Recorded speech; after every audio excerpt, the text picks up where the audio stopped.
అలేఖ్య దగ్గర నుంచి బాబుని తీసుకొచ్చేసరికి ప్రాణాలు పోనంత పని అయిందనుకో. ఏం టెన్షన్ పెట్టింది ఆ మహారాణి. ఇంకా రాలేదని నేను చాలా భయపడ్డాను.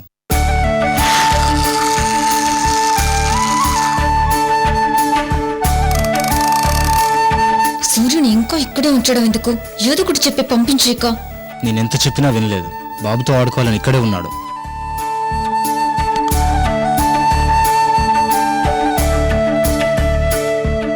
పాపం పిచ్చి తండ్రి. తన కొడుకుని తెలియక తన కొడుకుతోనే ఆడుకుంటున్నాడు. తన కొడుకుని స్వయంగా తన చేతులతోనే మనకు అప్పగిస్తున్నాడు.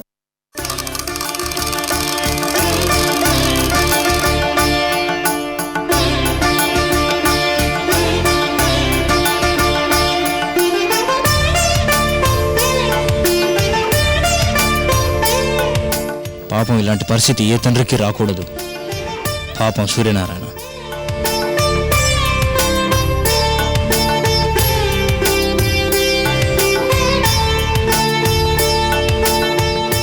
ఇదిగో ఇప్పటికే టైం అయిపోయింది. మనం తొందరగా ఎయిర్పోర్ట్కి బయలుదేరాలా. గంట ముందు మనం ఎయిర్పోర్ట్లో ఉంటే చెక్కింగ్కి అక్కడ 2 గంటలు పడుతుంది. అప్పుడు కరెక్ట్గా టైం సరిపోతుంది. Okay Johnny.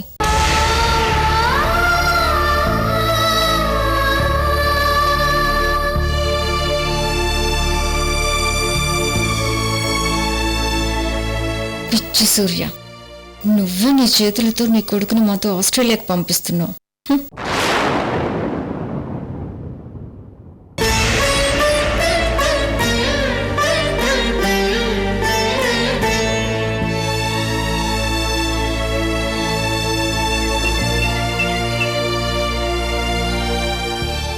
ఇంకరా టైం అయిపోయిందిరా. టైం అయిపోయిందిరా.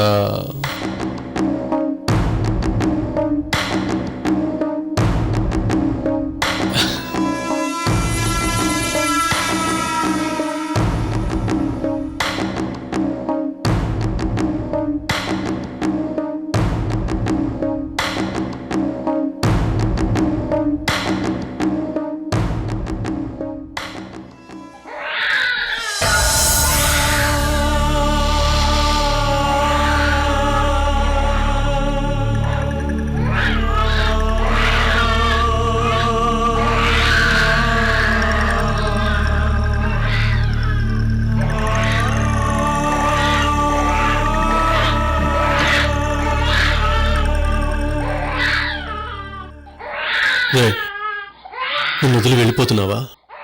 మళ్ళీ నిన్ను చూస్తానో లేదు. కొద్ది రోజుల్లోనే నువ్వు నాకెంత దగ్గర అయ్యావురా.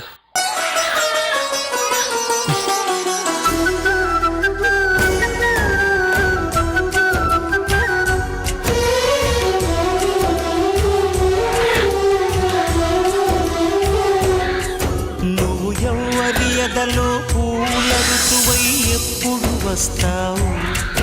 నిన్ను నమ్మిన జతలో నవ్వులు చిదిమి ఎందుకు పోతావు? తెలియదే ఎవ్వరికి, తేలదే ఎన్నటికి. అందుకే నీ కథకి అంతులేదెప్పటికీ. తీరాలు లేవే ప్రేమ నీ దారికి.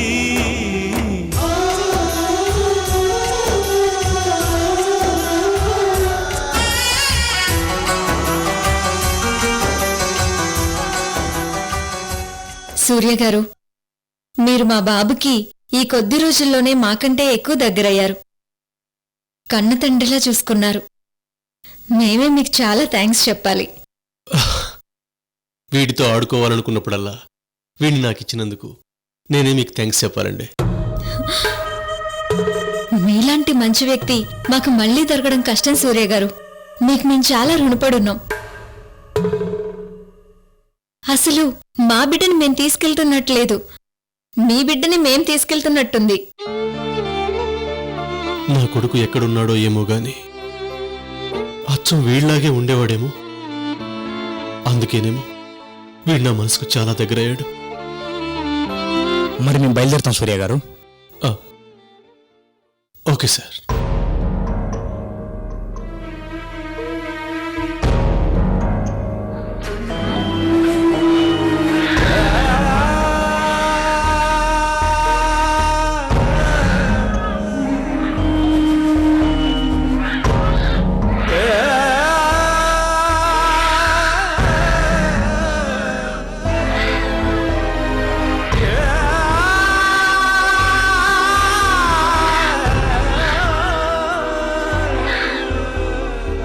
వీడు నాకు బాగా అలవాటయ్యాడు కదా, అందుకని నన్ను వదిలి వెళ్ళిపోతుంటే ఏడుస్తున్నాడు.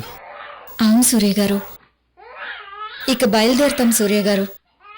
వెళ్ళొస్తాం సూర్య గారు. ఉమ్. ఉమ్.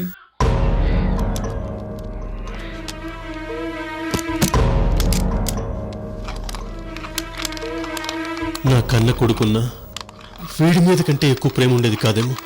వీడు వెళ్ళిపోతుంటే నాకు చాలా బాధగా ఉంది, మనసు విలవెల్లాడిపోతుంది.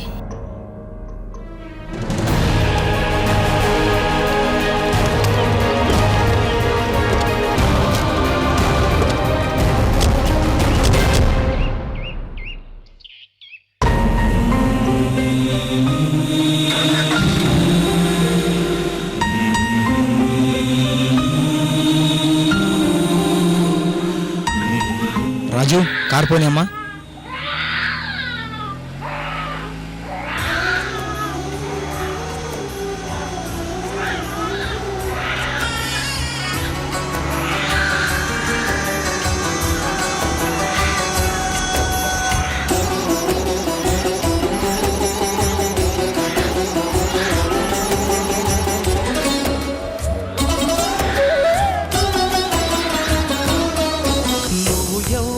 ఎదలో పూల ఋతువై ఎప్పుడు వస్తావు? నిన్ను నమ్మిన జతలో నవ్వులు చిదిమి ఎందుకు పోతావు? తెలియదే ఎవ్వరికి, తేలదే ఎన్నటికీ. అమ్మయ్యా, వీడి బాబును వదిలించుకున్నాక చాలా మనశ్శాంతిగా ఉంది. ఏమైనా మనం చాలా లక్కీ జయ, ఎవరికి దొరకకుండా వీడిని ఆస్ట్రేలియాకి తీసుకెళ్తున్నాం. అవును, మనం చాలా లక్కీ.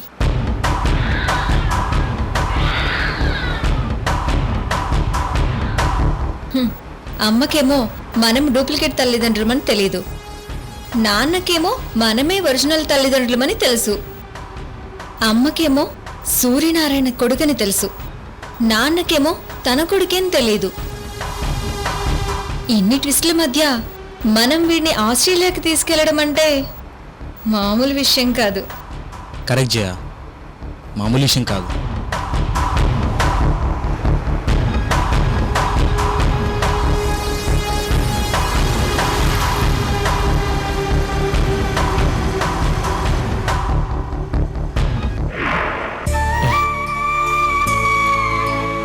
మర్చిపోవాలి, బాబుని మర్చిపోవాలి, లేకపోతే నేనే పని చేయలేను.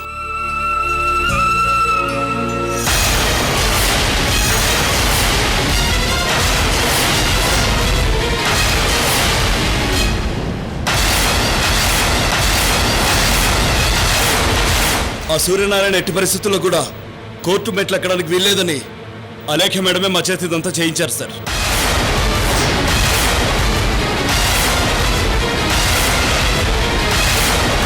అలేఖ్య, నేను కోర్టుకు రాకూడదని నా మీదకి రౌడీల్ని పంపించి ఒక భార్యగా భర్త చావునే కోరుకుంటావా? వస్తున్నాను అలేఖ్య, కోర్టులోనే నీ సంగతి తెలుస్తాను. ఈ సూర్యనారాయణ అంటే ఏంటో నీకు తెలిసేలా చేస్తాను. వస్తున్నాను అలేఖ్య. నువ్వు నన్ను చాలా తక్కువగా అంచనా వేశావు. నాకు దగ్గరవుతున్నట్టు నటిస్తూ అనుక్షణం నా మనసును గాయపరిచిన నా భార్య కదా అని ఊరుకున్నాను. కానీ ఇప్పుడు నువ్వు నన్ను ఏకంగా చంపించాలనుకున్నావు. వస్తున్నాను అలేఖ్య. ఈ రోజు నుంచి నువ్వు ప్రతి క్షణం టార్చర్ అనుభవించేలా చేస్తాను. ఈ సూర్యనారాయణతో ఎందుకు పెట్టుకున్నానా అని కుళ్ళి కుళ్ళి ఏడ్చేలా చేస్తాను.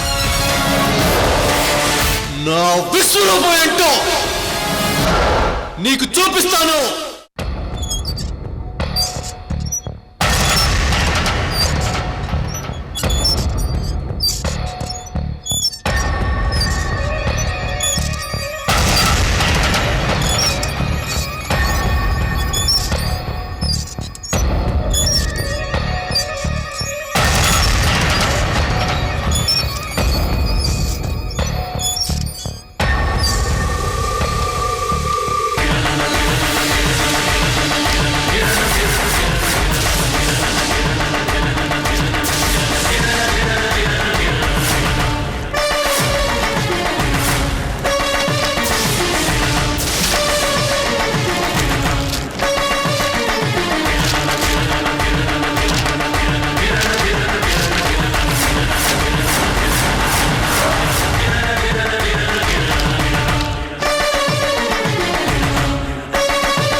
సూర్య, you're a devil.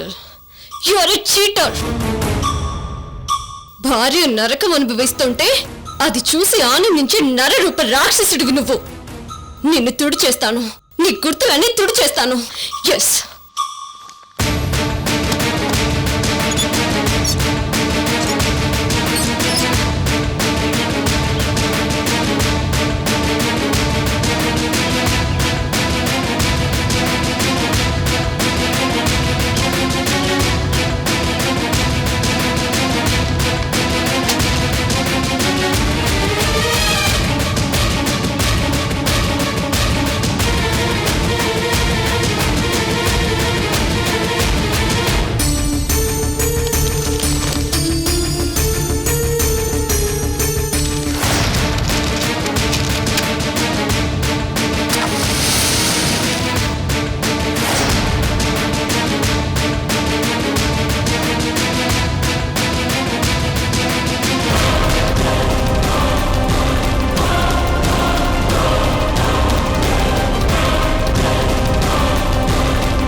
ఏంటిది? ఏం చేస్తున్నా? కాల్ చేస్తాను. వీడి నామరూపాలేవి నా దగ్గర ఉండడానికి వీల్లేదు. కాల్ చేస్తాను. ప్లీజ్ అలేఖ్య, నేను చెప్పేది విను. లేదు, కాల్ చేస్తాను. కాల్ చేస్తా అలేఖ్య.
ఏంటి లెక్క ఇది? వాడు నన్ను మోసం చేశాడు అనుష, నన్ను మోసం చేశాడు. వాడి గుర్తులేవి నా ముందు ఉండడానికి వీలేదు. తగులబడిపోవాల్సిందే. అయితే అతని గుర్తుగా బిడ్డ రూపంలో నీ ముందున్నాడు. ఆ బిడ్డను కూడా ఇలాగే చేస్తావా?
తిక్కదానా, నువ్వు ఆవేశంలో ఏం చేస్తావో నీకే తెలీదు.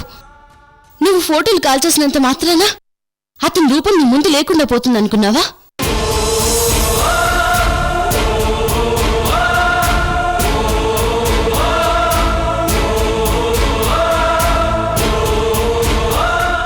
జ్ఞాపకాలు చెదిరిపోతాయి అనుకున్నావా?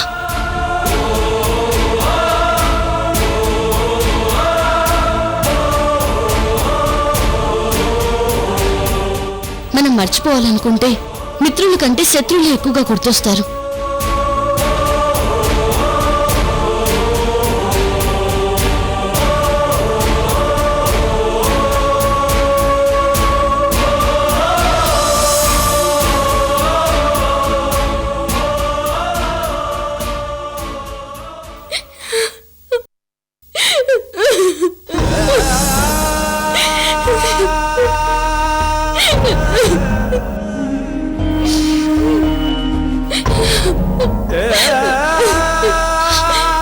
అలేఖ్య, ప్లీజ్ ఊరుకోవే, ఊరుకో. వాడెంత పనిచేశాడో చూడు అనుష. బాబుని తన దగ్గర పెట్టుకుని నా మీద పోలీస్ కేసు పెట్టాడు. నన్ను కోర్టు మెట్లెక్కించాడు. ఒక భర్త చేసే పనేనా ఇది? ఆయన అలా చేస్తున్నాడంటే ఏదో రీజన్ ఉండే ఉంటుంది. లేకపోతే నిన్నెలా ఏడిపించడానికి ఆయనకేమైనా సరదానా? ఆయన నీకు దగ్గరవడానికి ప్రయత్నిస్తున్నాడేమో. అనుష, వాడిని మీరంతా అర్థం చేసుకోవడం లేదు. అదంతా డ్రామా. వాడిది పెద్ద డ్రామా.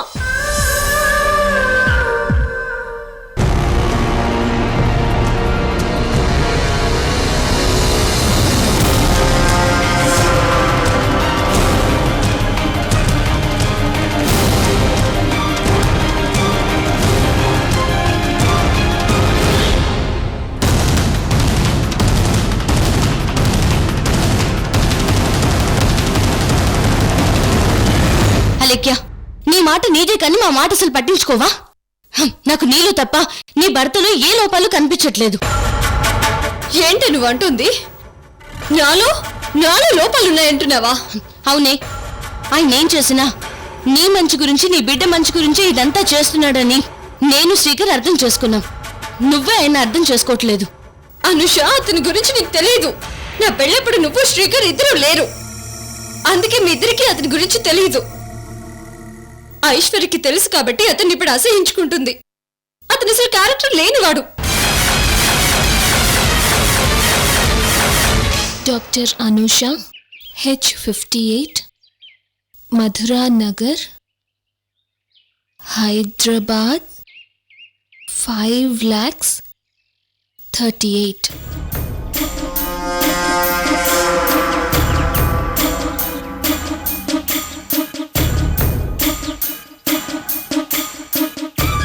నీ భర్త మీద లేనిపోనివన్నీ ఊహించుకొని చెయ్యని నేరానికి అతని జైల్లో పెట్టించావు. అక్కడ తనకి నరకం చూపించావు. అయినా నిన్ను క్షమిస్తూనే ఉన్నాడు. నీకు దగ్గర అవ్వాలని ప్రయత్నిస్తూనే ఉన్నాడు.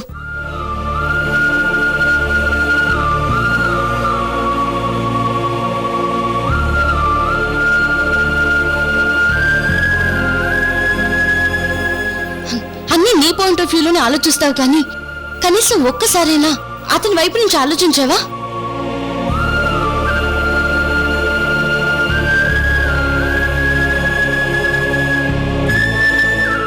అతనికి ఎక్కడ ఉద్యోగం దొరక నీ ఫ్యాక్టరీలో జాయిన్ అయ్యాడు అనుకుంటున్నావా? కేవలం నీకు దగ్గర అవ్వడానికి నీ ఫ్యాక్టరీలో జాయిన్ అయ్యాడు.